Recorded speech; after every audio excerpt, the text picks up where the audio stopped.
परीक्षा हुई है, बस 2 दिन हुए हैं, क्या लगता है कि परीक्षा पूरी सफल? देखिए, मुख्यमंत्री योगी जी है वीक, इसलिए पेपर हो रहा है लीक। जब तक मुख्यमंत्री जी यही रहेंगे, पेपर ऐसे ही लीक होता रहेगा। इलेक्शन कमीशन हमेशा निष्पक्ष चुनाव की ही बात करता है, आप लोग हमेशा ये ईवीएम का ढिंढोरा पीटते हैं, जब आप लोग हार जाते हैं तो ईवीएम पे चिल्लाने लगते हैं। देखिए, सच्चाई हम भी जानते हैं, आप भी जानते हैं। हम कह देंगे, आप मानेंगे नहीं, और आप कह सकते नहीं। ईवीएम की सच्चाई क्या, हम और आप बेहतर समझते हैं। अगर मशीन बिगड़ जाती है तो अधिकारी अंदर जाकर के ऐसा क्या कर देता है जिससे मशीन ठीक हो जाती है, ये आज तक बीजेपी के लोग नहीं बता पाए, ना इलेक्शन कमीशन बता पाया। तो अगर कोई चीज़ बिगड़ी हुई सही की जा सकती है तो सही चीज़ भी बिगड़ी जा सकती है, सच्चाई सब जानते हैं।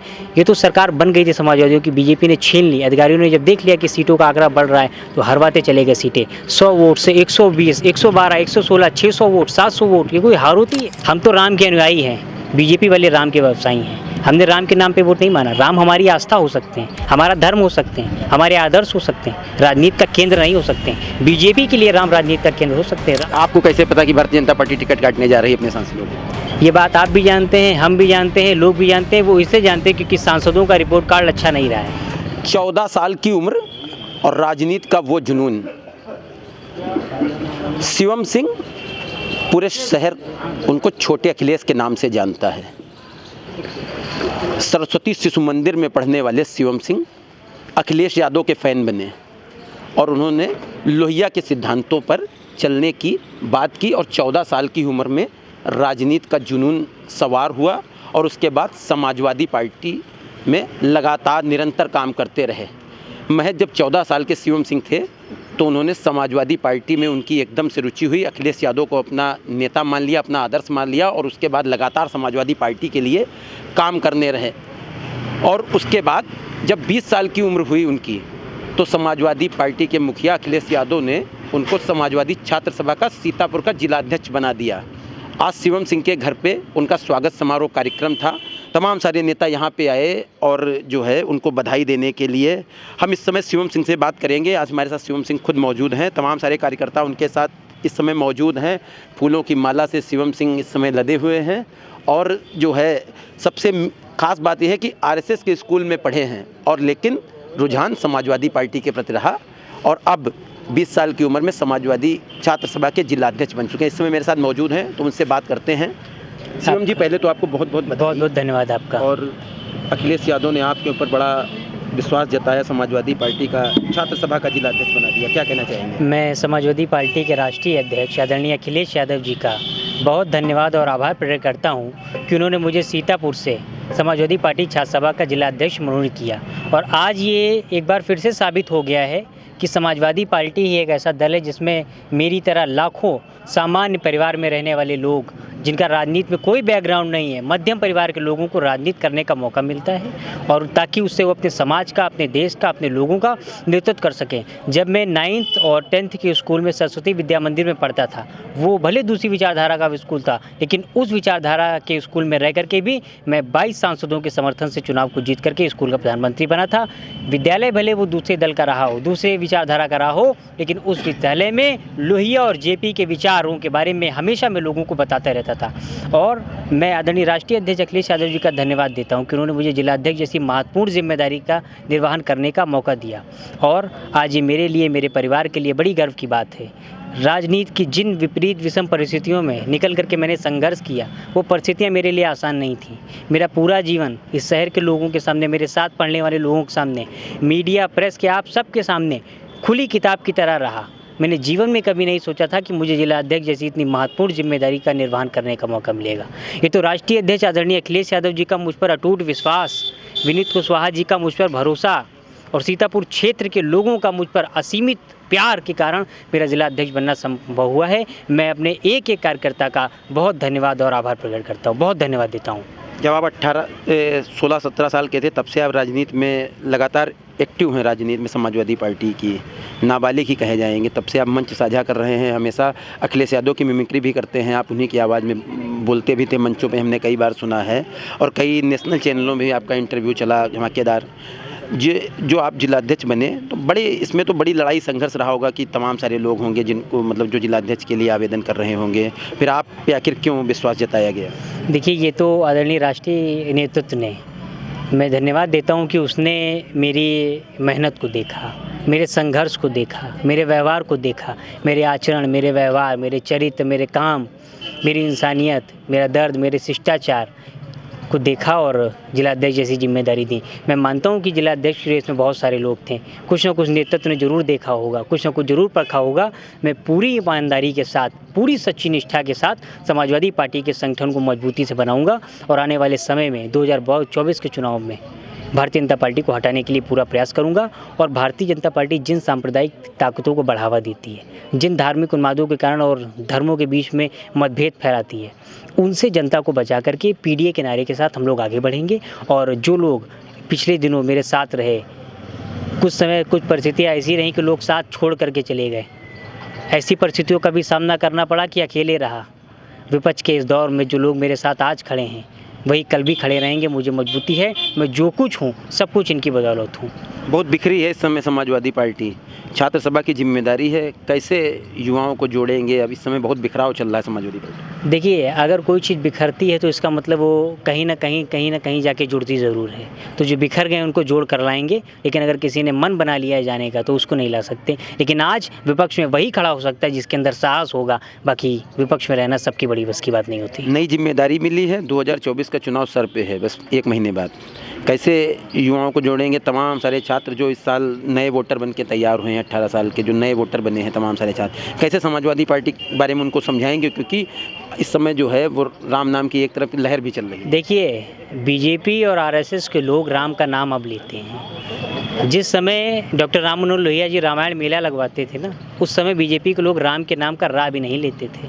हम तो राम के अनुयायी हैं, बीजेपी वाले राम के व्यवसायी हैं। हमने राम के नाम पे वोट नहीं माना। राम हमारी आस्था हो सकते हैं, हमारा धर्म हो सकते हैं, हमारे आदर्श हो सकते हैं, राजनीति का केंद्र नहीं हो सकते हैं। बीजेपी के लिए राम राजनीति का केंद्र हो सकते हैं। राम हमारे दिल में है, हमारे मन में है, लेकिन उनके लिए राम चुनाव प्रचार में है, उनके लिए राम मीडिया में, उनके लिए राम प्रेस में है। राम भी वही, रहीम भी वही, हमारे लिए अलग क्या है? हमारे लिए कोई अंतर नहीं। जो राम है वो कृष्ण है, कृष्ण है जो राम है। क्या रहेगी रणनीति? कैसे आखिर अब लोगों को एक साथ एक मंच पे लाएंगे और आखिर 2024 में कैसे पीडीए, जो समाजवादी पार्टी ने पीडीए का नारा दिया आपके राष्ट्रीय अध्यक्ष ने, कैसे उसको पिछड़ा, दलित, अल्पसंख्यक के साथ साथ जो अगले समाज में भी लोग जो पिछड़ गए वो सब भारतीय जनता पार्टी के खिलाफ मतदान करने के लिए एकजुट होकर के खड़े हैं। और भारतीय जनता पार्टी का सफाया 2024 में तय है। पूरी निष्पक्षता के साथ मुझे भरोसा है कि सरकार और इलेक्शन कमीशन चुनाव करवाएगा। इलेक्शन कमीशन हमेशा निष्पक्ष चुनाव की ही बात करता है। आप लोग हमेशा ईवीएम का ढिंडोरा पीटते हैं, जब आप लोग हार जाते हैं तो ईवीएम पे चिल्लाने लगते हैं। देखिए, सच्चाई हम भी जानते हैं, आप भी जानते हैं। हम कह देंगे आप मानेंगे नहीं और आप कह सकते नहीं। ईवीएम की सच्चाई क्या हम और आप बेहतर समझते हैं। अगर मशीन बिगड़ जाती है तो अधिकारी अंदर जाकर के ऐसा क्या कर देता है जिससे मशीन ठीक हो जाती है, ये आज तक बीजेपी के लोग नहीं बता पाए, ना इलेक्शन कमीशन बता पाया। तो अगर कोई चीज़ बिगड़ी हुई सही की जा सकती है तो सही चीज़ भी बिगड़ी जा सकती है। और जब आप विकसित देश की बात करते हो, अमेरिका जैसे देशों में बैलेट से चुनाव होता है, महीनों गिनती चलती है। और जहाँ से ईवीएम बनी, जहाँ ईवीएम से चुनाव होता है, जो लोग ईवीएम का बहिष्कार कर रहे हैं वहाँ बैलेट से चुनाव हो रहा। आप यहाँ पर ईवीएम से चुनाव कर रहे हो। तो अगर आप विकसित देश की तरफ आगे बढ़ रहे हो तो आप बैलेट से चुनाव कराओ, जैसे अमेरिका और अन्य देशों में चुनाव होते हैं। आप क्यों नहीं कराते हो? पूरे विपक्ष की मांग थी कि आप चुनाव बैलेट से कराओ, आप ईवीएम पे टिके हो क्यों? इसलिए भारतीय जनता पार्टी ये जानती है कि अब उनका सफाया होने जा रहा है। उत्तर प्रदेश में बड़ी संख्या में अपने सांसदों के टिकट काटे जा रहे हैं और वो सब पीडीए के नारे के तहत जुड़ करके आगे बढ़ेंगे। आपको कैसे पता कि भारतीय जनता पार्टी टिकट काटने जा रही है अपने सांसदों को? ये बात आप भी जानते हैं, हम भी जानते हैं, लोग भी जानते हैं। वो इसलिए जानते हैं क्योंकि सांसदों का रिपोर्ट कार्ड अच्छा नहीं रहा है। बड़ी संख्या में सांसदों के टिकट काटे जा रहे हैं और वो जब देख रहे हैं कि विपक्ष और समाजवादी पार्टी के लोग पिछड़े, दलित, अल्पसंख्यक, आदिवासी समाज के साथ साथ जो अगले में भी पिछड़े उनको टिकट देने जा रही है, इसलिए वो भी उस राह पे चल रहे हैं। वरना भारतीय जनता पार्टी सिर्फ और सिर्फ कुछ ही समाज के लोगों को टिकट देती है। 4 लोकसभा आपके ज़िले में लगती हैं, मोहनलालगंज, मिश्रिख, धौरारा, सीतापुर। क्या लगता है 4 में क्या? चारों पे भारतीय जनता पार्टी का सफाया तय है। इस बार 80 में कितनी? 80 में 80 सीट पे भारतीय जनता पार्टी का सफाया करेगा इंडिया अलायंस गठबंधन। बिल्कुल फाइनल? फाइनल। क्या रणनीति रहेगी आपकी? कैसे आप निकालेंगे यहाँ पे? रणनीति मीडिया से और समाज से गोपनीय रहेगी। रणनीति पार्टी संगठन और पार्टी के पदाधिकारियों के बीच रहेगी। नारा सिर्फ एक है कि 80 हराओ और देश को बचाओ। अच्छा, आप अखिलेश यादव जी की मिमिक्री भी करते हैं, कुछ सुना दीजिए। अखिलेश देखिए, सवाल ये है कि अखिलेश यादव जी बहुत अच्छे नेता हैं और मुझे इस बात की खुशी है कि उन्होंने मुझे जिलाध्यक्ष बनाया। मैंने वास्तव में कभी नहीं सोचा था, मुझे लगता था कि मुझे कुछ बेहतर मिलेगा, लेकिन मुझे बेहतरीन मिला। मैं तो बेहतर चाहता था, मुझे बेहतरीन मिला।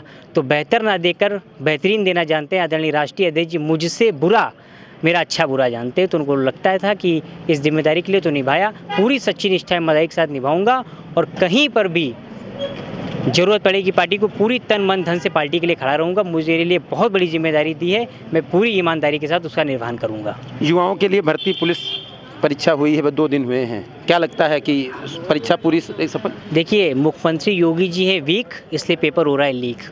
जब तक मुख्यमंत्री जी यही रहेंगे, पेपर ऐसे ही लीक होता रहेगा, लोगों के साथ खिलवाड़ होता रहेगा। बच्चे सेंटर्स पे जाते हैं, पर्चे भरते हैं, बैठते हैं, पता चलता है पेपर लीक हो जाता है। कोई परीक्षा अभी तक ऐसी नहीं है जिसमें पेपर लीक ना हुआ हो, या धांधलीबाजी ना हुई हो, या चीटिंग ना हुई हो। केवल उनकी बातों में गाँव का मौसम गुलाबी है, बाकी आंकड़े झूठे, दावा किताबी है।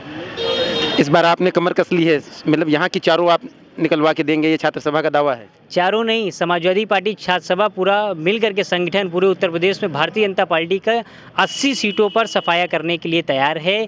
किसान बीजेपी के खिलाफ मतदान करने के लिए तैयार है। आवारा पशु की समस्या है, महिलाओं के साथ जो लगातार अन्याय हो रहा है उसके लिए, उसके साथ जो नौजवान के साथ दिक्कत है, वो पुलिस पत्रकारों के साथ जो दबाव अत्याचार हो रहा है, वो सब बीजेपी के खिलाफ मतदान करने के लिए तैयार हैं। एक तरफ पूंजीपति लोग हैं और एक तरफ हम आम लोग हैं। अच्छा, आवारा पशुओं की अभी आपने बात की, 2022 में भी आवारा पशु बहुत बड़ा मुद्दा था, काहे नहीं समझा पाई जनता को? देखिए, समाजवादी पार्टी पूरे उत्तर प्रदेश में कई सीटों पर 200-300 के अंतराल से हार गई। जब सीतापुर में रिकाउंटिंग हो रही थी, मीडिया के लोग चैनल पर तो जीत किसी और की बताते थे, लेकिन जब कैमरा बंद हो जाता था तो कहते थे कि हाँ, वहाँ पर ये घटना हुई। तो कैमरा बाद में कोई और बात होती है और अंदर कोई और होती है, सच्चाई सब जानते हैं। ये तो सरकार बन गई थी समाजवादियों की, बीजेपी ने छीन ली। अधिकारियों ने जब देख लिया कि सीटों का आंकड़ा बढ़ रहा है तो हरवाते चले गए सीटें। 100 वोट से 120, 112, 116, 600 वोट, 700 वोट, ये कोई हार होती है? और जब लाठी चल जाए, कहीं पर भी लाठी चल जाए, समझ जाना परिणाम अब बदलने जा रहा है। तो जब लाठी चलती है तब तक परिणाम बदल जाता है, और जब लाठी बदलती है तो जो जीत रहा होता है उसको हरवा देते हैं और दूसरे को जितवा देते हैं। क्या कहना चाहेंगे अखिलेश यादव के लिए? मैं आदरणीय राष्ट्रीय अध्यक्ष जी का बहुत धन्यवाद देता हूं कि उन्होंने मुझ पर ये भरोसा जताया, ये जिम्मेदारी जताई। मैं पूरी निष्ठा ईमानदारी के साथ अपनी इस जिम्मेदारी का निर्वहन करूँगा। और समाजवादी पार्टी छात्र सभा की जो मुझे जिम्मेदारी मिली है, अब तो चुनाव बहुत नज़दीक है, इसलिए संगठन की जिम्मेदारी है, संगठन को बनाना है, खड़ा करना है। उसके बाद हम लोग एक प्रयास करेंगे कि जिन बच्चों के माता पिता नहीं हैं, या माता पिता में से कोई एक नहीं है, या बच्चा स्कूल नहीं जा पा रहा है, उसकी पढ़ाई का, बैग का, फीस का, इसका करेंगे। और इसका एक प्रयास करेंगे कि हम लोग उन बच्चों को कोचिंग दे सकें जिनके माता पिता नहीं है, जिनका कोई नहीं है, उनके लिए समाजवादी छात्र सभा रहेगी। उनको जूते, ड्रेस, टाई, बेल्ट, छात्रों के हित में जो भी काम होंगे उन सबको आगे बढ़ाएंगे, चाहे निजी खर्चे से करना पड़े, लोगों को सहयोग मांग के करना पड़े, कैसे भी करना पड़े। लेकिन आज की 21वीं की सदी में कोई बच्चा अगर स्कूल इसलिए नहीं जा पा रहा है कि उसके माता पिता नहीं है, तो उसके लिए भी हम लोग प्रयास करेंगे। और हर बच्चा स्कूल जाए, हर बच्चा पढ़े, अपने भविष्य को साकार कर सके, आगे बढ़ सके और अपने सपना देख सके अच्छे भविष्य का, इसके लिए हम लोग करेंगे। ये थे मेरे साथ समाजवादी छात्र सभा के जिला अध्यक्ष शिवम सिंह, जो छोटे अखिलेश के नाम से जाने जाते हैं। इनका ये दावा है कि इस बार वो उत्तर प्रदेश में भारतीय जनता पार्टी का छात्र सभा और अन्य संगठन मिलकर भारतीय जनता पार्टी का सफाया करेंगे, और इस बार जो है पीडीए वो पूरी तरीके से बुलंद होगी और इस बार उत्तर प्रदेश में सफाया होगा। इनका ये भी कहना है कि जो भी गरीब छात्र हैं, जिनके कोई नहीं है माता पिता, उनका भी समाजवादी छात्र सभा पूरा ध्यान रखेगी और उनके लिए भी सारे इंतजाम उनके द्वारा किए जाएंगे। कैमरा पांडे के साथ रोहित मिश्रा, सीतापुर न्यूज़।